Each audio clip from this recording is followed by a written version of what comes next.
नमस्कार दोस्तों, स्वागत है आपका हमारे YouTube चैनल एजुकेशन टाइम में। तो कल हमने मौसम की क्रियाविधियों के बारे में पढ़ा था। ठीक, कल हमने उत्तर पूर्वी मानसून, दक्षिण पश्चिम मानसून और पश्चिमी विक्षोभ को थोड़ा थोड़ा जाना था। आज हम चलते हैं इन सबको डिटेल में जानने के लिए। ठीक है, तो पहले बात करते हैं अपन पश्चिमी विक्षोभ की। ठीक, तो यहाँ से स्टार्ट करते हैं।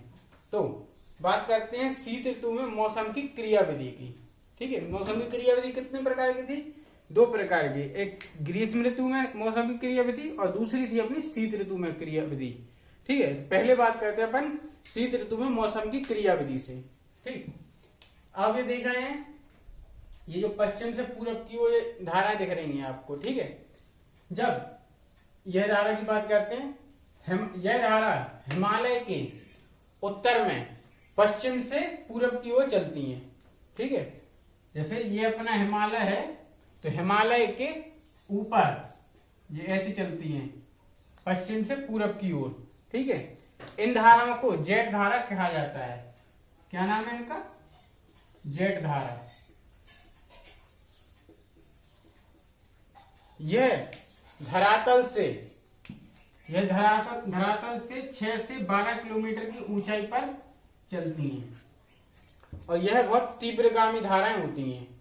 ठीक है, जो आपको ऊपर ये धाराएं दिख रही हैं, ये आ रही है, ये इनको कहते हैं जेट धारा। ठीक है, इनकी ऊंचाई कितनी होती है? 6 से 12 किलोमीटर के मध्य।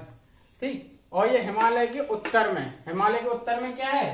तिब्बत, चीन और मध्य एशिया, मतलब हिमालय के उत्तर में मध्य एशिया के क्षेत्र में चलती हैं।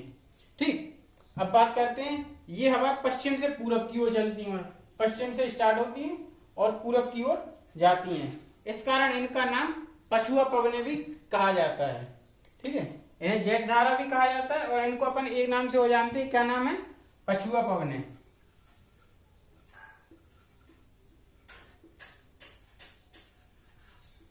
पछुआ पवने। ठीक है, इन्हें पछुआ पवने भी कहा जाता है। ठीक, अब बात करते हैं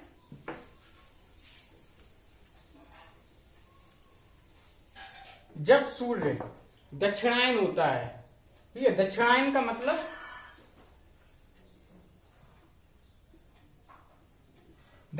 मतलब होता है जब सूर्य की किरणें मकर रेखा पर सीधी पड़ने लगे। ठीक है, मतलब जब सूर्य की किरणें मकर रेखा पर सीधी पड़ने लगे तो कर्क रेखा के क्षेत्र में शीतकाल आ जाता है।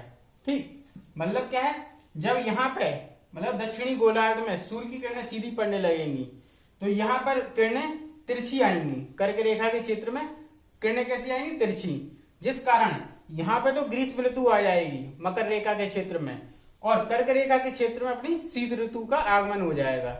यह आगमन 1 दिसंबर के समथिंग होता है। ठीक,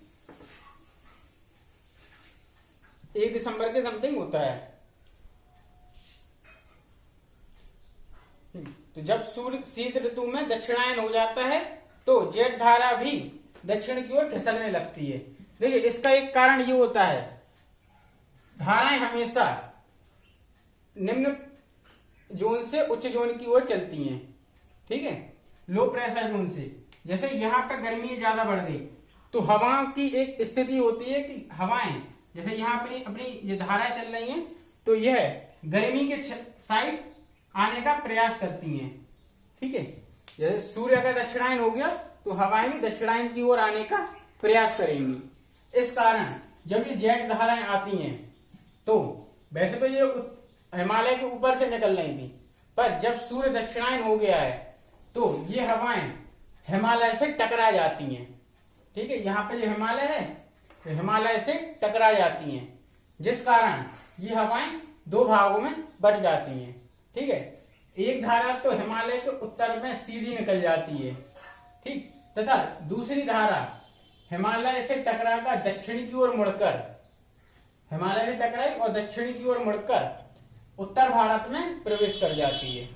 ठीक है, वास्तव में यही धारा दक्षिणी धारा भारत में वर्षा करती है। ठीक है, मतलब उत्तर भारत में वर्षा का मुख्य कारण क्या है? ये दक्षिणी धारा, जेट पवनों की दक्षिणी धारा। ठीक। अब बात करते हैं अपन पश्चिमी विक्षोभ की, कि ये पश्चिमी विक्षोभ क्या होता है। अभी तो अपन ने जेट धाराओं के बारे में पढ़ा कि जेट धारा कहां से आती है, कैसी होती है, ठीक है। अब जानते हैं पश्चिमी विक्षोभ। पश्चिमी विक्षोभ एक शीतोष्ण चक्रवात होता है, ठीक है, कल भी बताया था ये हमने। पश्चिमी विक्षोभ एक शीतोष्ण चक्रवात होता है जिसका जन्म यूरोप के भूमध्य सागर से होता है, ठीक है। यहाँ पे है यूरोप, यूरोप के भूमध्य सागर से पश्चिमी विक्षोभ का जन्म होता है, ठीक। ये पश्चिमी विक्षोभ जेट धाराओं के संपर्क में आ जाता है, ठीक है। अपन को पता है कि यहाँ पे जेट धाराएं चल रही है पश्चिम से पूरब की ओर, और यहाँ पे भूमध्य सागर में पश्चिमी विक्षोभ का जन्म हुआ, तो ये जेट धाराएं पश्चिमी विक्षोभ को अपने साथ ले आती हैं, ठीक। पश्चिमी विक्षोभ जब भूमध्य सागर में बनता है तो और आता है भारत की साइड, तो इसके बीच में अपन को दो सागर और मिलते हैं। दो सागर और कौन से? पहला तो भूमध्य सागर, ठीक है, यहां से इसका जन्म हुआ। दूसरा होता है काला सागर, ठीक, और तीसरा होता है कैस्पियन सागर, ठीक। पश्चिमी विक्षोभ इन तीनों सागर से नमी की मात्रा ले लेता है, ठीक है, मतलब बहुत ज्यादा आर्द्र हो जाता है। इस कारण जब यह भारत में आता है तो भारत के उत्तरी मतलब पहाड़ी राज्यों में, भारत के पहाड़ी राज्यों में हिमपात के रूप में वर्षा करता है, ठीक है। हिमपात मतलब बर्फ के रूप में, पहाड़ी राज्य मतलब जम्मू कश्मीर, हिमाचल प्रदेश और उत्तराखंड में हिमपात के रूप में वर्षा करेगा। और उत्तर भारत के मैदानी क्षेत्र मतलब पंजाब, हरियाणा, दिल्ली और उत्तर प्रदेश के क्षेत्र में वर्षा बूंदों के रूप में वर्षा करता है, ठीक। जब पश्चिमी विक्षोभ भारत में प्रवेश करता है उस टाइम पे यहाँ पर उत्तर भारत में रबी की फसल का टाइम होता है, ठीक है। कौन सी फसल? रबी की फसल। रबी की फसल का टाइम कब से आता है? 1 अक्टूबर के समथिंग, ठीक। जब पश्चिमी विक्षोभ भारत में प्रवेश करता है तो वहां पर रबी की फसल का टाइम होता है। रबी की फसल के लिए जम्मू कश्मीर में सेब उत्पादन के लिए यह वर्षा बहुत उपयोगी होती है, ठीक है।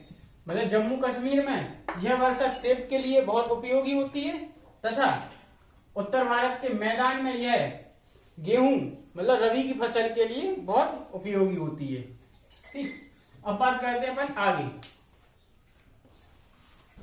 शीत ऋतु में ही पश्चिमी विक्षोभ के द्वारा हिमालय चोटियों पर हिमपात होता है, ठीक है। अभी बता चुके हैं आपको कि शीत ऋतु में ही हिमालय की चोटियों पर हिमपात होता है। हिमालय की चोटियों की औसतन हिमपात ऊंचाई कितनी है अपनी? 4400 मीटर। इससे ऊपर पानी बर्फ में परिवर्तित हो जाता है। इस कारण यहाँ के क्षेत्र में वर्षा हिमपात के रूप में होती है, ठीक। और जो मैदानी क्षेत्र है यहाँ पे चोटियां नहीं पाई जाती, इस कारण यहाँ पे वर्षा बूंदों के रूप में होती है, ठीक। अब बात करते हैं अपन, जब यहाँ पे हिमपात के रूप में हो रहा है और यहीं से अपन जानते हैं कि यहाँ से कई नदियां निकलती हैं उत्तर भारत नहीं, पर्वतीय क्षेत्र से बहुत सी नदियां निकलती हैं और यहाँ की चोटियों की ऊंचाई 4400 से भी बहुत ऊंची है।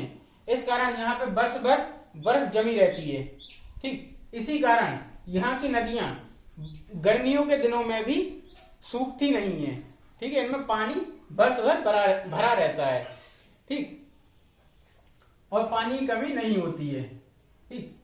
तो एक बार और देख लेते हैं अपन इसको जल्दी से, ठीक है। हिमालय के उत्तर में चलने वाली हवाओं को क्या कहा जाता है?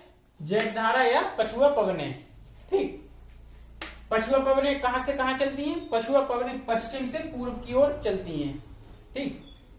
अब देखते हैं पश्चिमी विक्षोभ। पश्चिमी विक्षोभ का जन्म कहां पर होता है? भूमध्य सागर में। भूमध्य सागर कहां पर है? अपना यूरोप में। जब पछुआ पवनें भूमध्य सागर मतलब यहाँ पश्चिम से पूर्व की ओर आती हैं तो इनके मार्ग में कौन कौन से सागर पड़ते हैं? अपने भूमध्य सागर, काला सागर और कैस्पियन सागर, जिससे इन्हें आर्द्रता प्राप्त होती है, ठीक। अगर यह सागर बीच में नहीं पड़ते तो भारत में वर्षा नहीं होती, क्योंकि यह यहाँ से आर्द्रता ले लेते हैं, नमी, ठीक। इसी कारण यहाँ भारत में वर्षा होती है, ठीक। जब पछुआ पवने हिमालय से टकराकर दो भागों में टूट जाती है, तो एक धारा तो पूरी सीधी निकल जाती है और दूसरी धारा दक्षिणी की ओर मुड़ जाती है। जो धारा दक्षिण की ओर मुड़ती है उसे अपन पश्चिमी विक्षोभ कहते हैं। ठीक, जो धारा पश्चिम की ओर मुड़ जाती है उसे अपन क्या नाम देते हैं? पश्चिमी विक्षोभ। पश्चिमी विक्षोभ के द्वारा पहाड़ी राज्यों में वर्षा कैसे होती है? हिमपात के रूप में। और मैदानी राज्यों में वर्षा कैसे होती है? वर्षा बूंदों के रूप में। ठीक, यह किस फसल के लिए उपयोगी होती है? रबी की फसल के लिए, और जम्मू कश्मीर में सेब की फसल के लिए। ठीक, तो ये थे अपने कुछ इंपॉर्टेंट क्वेश्चन जो अपने पश्चिमी विक्षोभ या जेट धाराओं से पूछे जाते हैं। मुझे आशा है आज का लेक्चर आपको पसंद आया होगा। कल के लेक्चर में हम उत्तर पूर्वी मानसून के बारे में डिटेल में जानेंगे। ठीक है, अगर आपको आज का लेक्चर पसंद आया हो तो चैनल को लाइक, शेयर एंड सब्सक्राइब करें। धन्यवाद।